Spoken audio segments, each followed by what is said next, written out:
Adolescente, la romancière Line Papin a dû faire face à de l'anorexie et l'écriture de son premier livre l'a sauvée.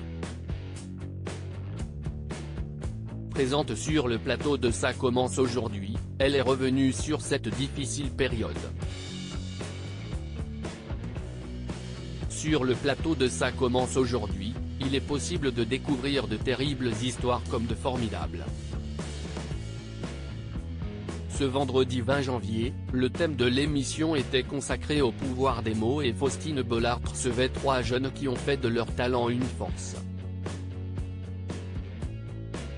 Ils n'étaient pas forcément bons à l'école, mais ils ont tous réussi à s'imposer dans le milieu littéraire. Parmi les témoins du plateau, Line Papin, une célèbre romancière qui a connu le succès dès son premier livre, écrit à seulement 16 ans. Dans les pages, la jeune adolescente se livre sur son combat contre l'anorexie et elle aborde des sujets tabous. Sur le plateau de France 2, elle a accepté de revenir sur cette difficile période, qui a bouleversé son destin. Line Papin perturbée dès l'âge de 10 ans si est à l'âge de 16 ans que la maladie s'est déclenchée. Née à Hanoï au Vietnam, elle part quelques années plus tard en France. Un déménagement qui la bouleverse. J'adorais ce pays. On a quitté le Vietnam quand j'ai eu 10 ans et ça a été un vrai drame pour moi. Rien ne me correspondait, a expliqué la romancière, qui n'a pas réussi à s'adapter au mode de vie français. Pour ne rien arranger les choses, la jeune fille changeait d'école chaque année.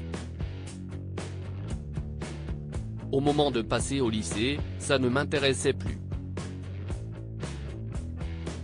Donc je n'ai plus eu d'appétit pour la vie.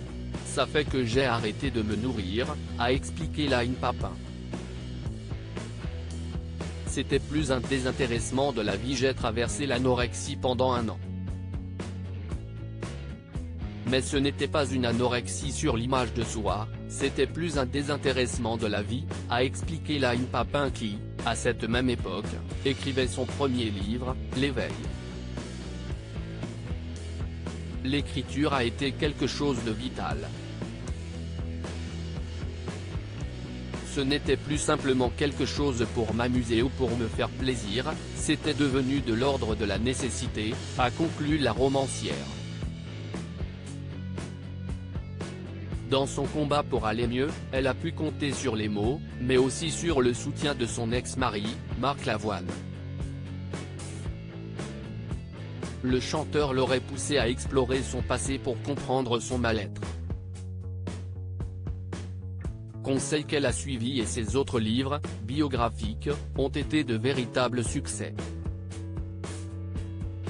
À lire aussi J'avais jusque-là une approche conte de fées de la grossesse, Line Papin se confie sur son désir d'enfant après avoir subi une fausse couche.